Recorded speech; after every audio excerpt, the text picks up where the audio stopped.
Falsafah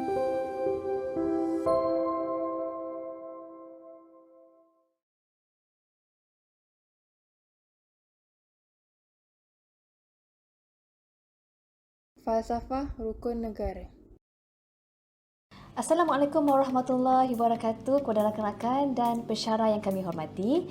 Kami daripada kumpulan 1 yang terdiri daripada 4 orang ahli kumpulan, iaitu saya sendiri, Nur Nabiha Raihana binti Abdullah, Hadiatul Izzati binti Arsyad, Muhammad Mustaqim bin Khairul Azmi dan Hafizah binti Martin. Untuk tugasan berkumpulan kali ini, kami memilih tajuk utama Falsafah Rukun Negara.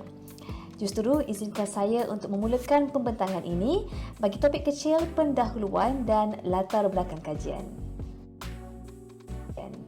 Seperti yang kita semua tahu, rukun negara adalah falsafah kebangsaan negara yang boleh kita anggap sebagai panduan oleh rakyat ke arah pembentukan negara serta sebagai pegangan hidup semua rakyat, tidak kira kaum dan bangsa.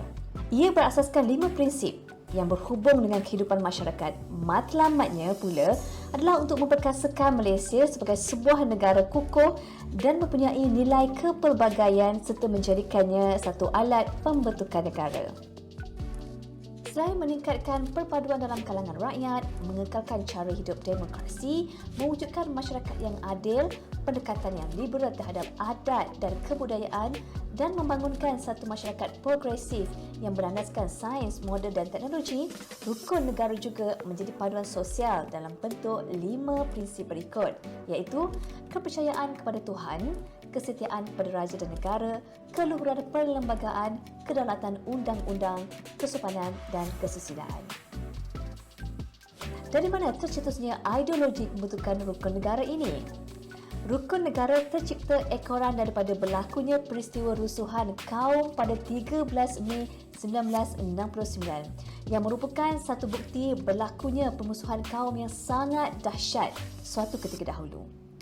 Permusuhan dan perbalahan ini berlaku akibat ketidakadilan layanan yang diterima oleh masyarakat pelbagai kaum di negara ini. Perkara ini berakar umbi sejak pemerintahan British, kemudian diteruskan dengan penjajahan Jepun yang ternyata memberi layanan istimewa kepada kaum Melayu sahaja. Keadaan demikian telah menjadi barah sehingga tercetusnya peristiwa berdarah yang sangat dahsyat ini. Baiklah, untuk topik seterusnya saya serahkan kepada rakan kumpulan yang lain. Assalamualaikum, saya Hadiatul Izzati binti Arsyad dan saya akan menyampaikan 3 perkara, iaitu objektif kajian, permasalahan kajian dan juga langkah penyelesaian untuk permasalahan kajian. Di dalam kajian falsafah rukun negara ini terdapat 3 objektif, iaitu untuk menambah ilmu pengetahuan tentang latar belakang sejarah, ideologi, prinsip rukun negara. Selain itu, untuk mengenal pasti permasalahan dalam memartabatkan prinsip rukun negara di kalangan masyarakat. Dan yang terakhir sekali adalah untuk mengkaji kepentingan prinsip rukun negara di dalam kehidupan seharian. Antara permasalahan kajian falsafah rukun negara yang dapat dikenal pasti adalah terdapat segelintir masyarakat yang tidak menghormati kepercayaan dan agama bangsa lain. Malaysia adalah sebuah negara yang berbilang kaum. Jadi sebagai rakyat Malaysia, kita hendaklah sentiasa menghormati satu sama lain agar tidak berlakunya perselisihan faham antara masyarakat sekeliling. Selain itu, pengaruh budaya barat yang semakin meluas di media sosial. Masyarakat kini lebih mengamalkan gaya hidup barat seperti cara percakapan dan juga pemakaian berbanding mengamalkan budaya mereka tersendiri. Perbuatan seperti ini akan menyebabkan kelama-kelamaan budaya kita tersendiri akan hilang daripada tanah air kita. Permasalahan seterusnya adalah layanan terhadap orang yang berpangkat besar dan rakyat biasa yang tidak sama rata. Dan akhir sekali adalah sikap tidak menjaga batas antara percakapan sesama manusia. Walaupun kita diberikan kebebasan untuk bersuara, hendaklah kita menjaga batas percakapan kita supaya tidak menyinggung perasaan orang di sekeliling. Setiap masalah pasti ada jalan penyelesaiannya.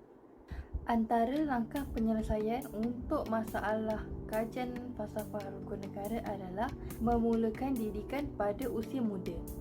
Adab dan kesopanan bukanlah sesuatu yang datang secara tiba-tiba, tetapi adalah hasil didikan ibu bapa pada anak-anak ketika mereka masih kecil lagi.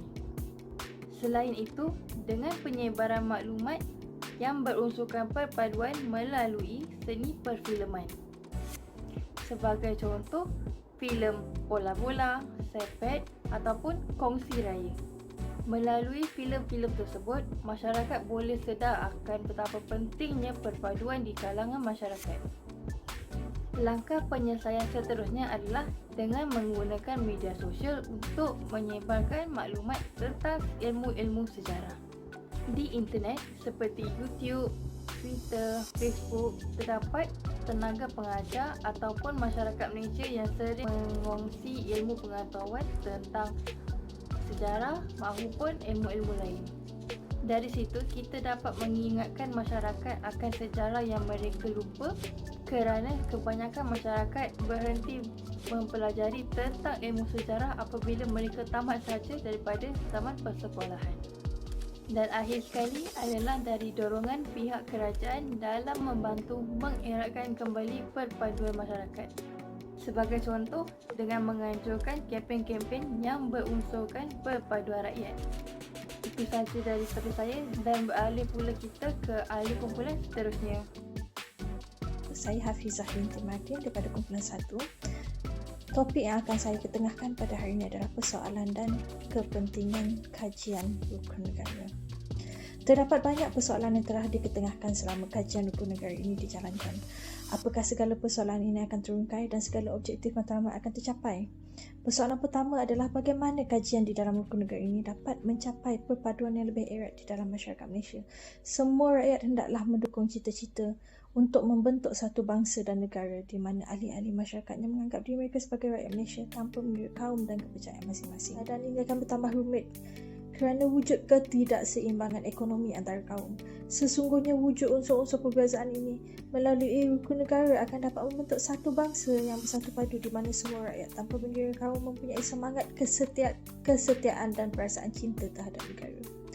Pun begitu, persoalan yang paling penting adalah bagaimana masyarakat Malaysia dapat menjalankan satu cara hidup demokratik berpandukan rukun negara yang telah ditetapkan. Perlembagaan negara menjamin kebebasan hak asasi dan kebebasan kegiatan-kegiatan politik rakyat Malaysia ini asalkan tidak melanggar undang-undang negara. Tetapi hak-hak serta kebebasan yang diberikan ini tidak boleh disalahgunakan atas nama demokrasi untuk membakar perasaan perkauman atau bagi memusnahkan demokrasi. Apabila berlaku sebarang masalah yang melanda negara, kepentingan bangsa dan negara mestilah didahulukan. Kepentingan negara hendaklah diutamakan lebih daripada kepentingan sesuatu kaum jika tidak, kestabilan dan keselamatan negara akan terancam. Apakah dengan mencipta sebuah masyarakat yang adil dapat mencapai objektif yang ingin dicapai dalam kajian rukun negara ini? Semua anggota masyarakat mempunyai peluang yang sama untuk menikmati kekayaan negara. Sekarang kita akan beralih kepada kepentingan kajian di dalam rukun negara. Kepentingan kajian rukun negara untuk menghasilkan individu dan masyarakat yang dihasratkan oleh objektif dan matlamat ideologi itu adalah konteks hubungan etnik dunia. Malaysia merupakan sebuah negara yang mempunyai rakyat yang pelbagai kaum, agama, kebudayaan serta mengamalkan cara hidup yang berbeza. Oleh itu, perpaduan negara adalah merupakan matlamat penting dalam setiap dasar yang dilaksanakan oleh kerajaan sama ada dalam bidang ekonomi, sosial atau politik.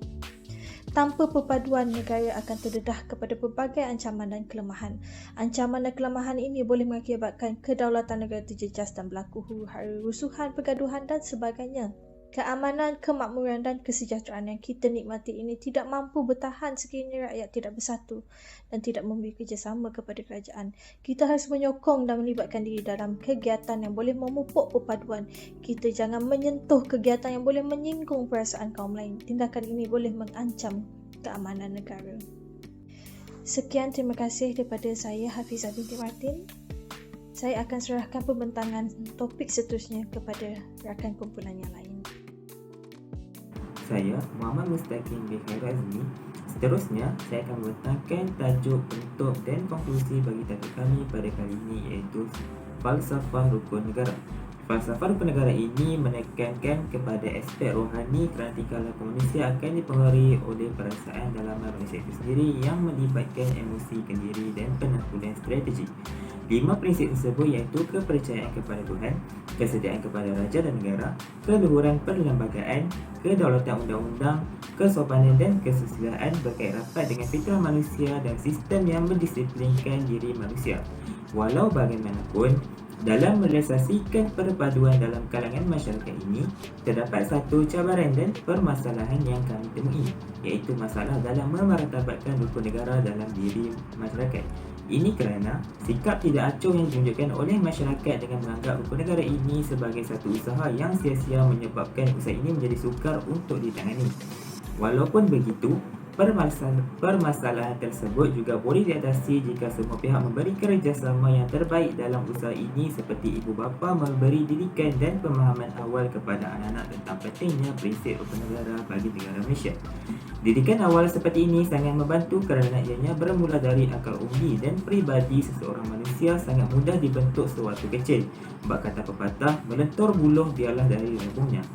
Selain itu, tidak ketinggalan juga medium penting dalam penyebaran maklumat, iaitu media massa seperti televisyen. Televisyen juga boleh memainkan peranan dalam menyelesaikan permasalahan ini. Sebagai contoh, pihak kerajaan boleh melakukan kolaborasi dengan industri kebudayaan dalam mereka cipta sebuah karya yang mengisahkan tentang perpaduan dalam kalangan masyarakat. Seterusnya, walaupun pelbagai persoalan seperti bagaimana rukun negara ini dapat mencapai perpaduan yang lebih erat, bagaimana masyarakat Malaysia dapat menjalankan satu cara hidup yang demokratik berpandukan rukun negara, apakah dengan mencipta sebuah masyarakat yang adil dapat mencapai objektif yang ingin dicapai oleh kerajaan, dan bagaimana untuk membina sebuah masyarakat yang progresif. Namun begitu, persoalan ini tidak menjadikan ianya sebagai satu asbab untuk kita tidak berjaya dalam mencapai keamanan dan kemakmuran tersebut. Konklusinya, rukun negara sangat penting bagi negara Malaysia kerana rakyatnya terdiri daripada pelbagai kaum dan agama. Dengan adanya rukun negara ini, isu-isu seperti perbezaan latar belakang dan status sosial dapat diketepikan. Seterusnya, falsafah rukun negara bukan sahaja perlu dipelajari, malahan perlu difahami dan dihayati oleh semua lapisan masyarakat agar dapat mewujudkan persefahaman, tolak ansur dan saling menghormati dalam kalangan rakyat. Sekian itu sahaja daripada kami. Jika anda mempunyai sebarang pertanyaan, anda boleh meninggalkan komen di bawah. Terima kasih.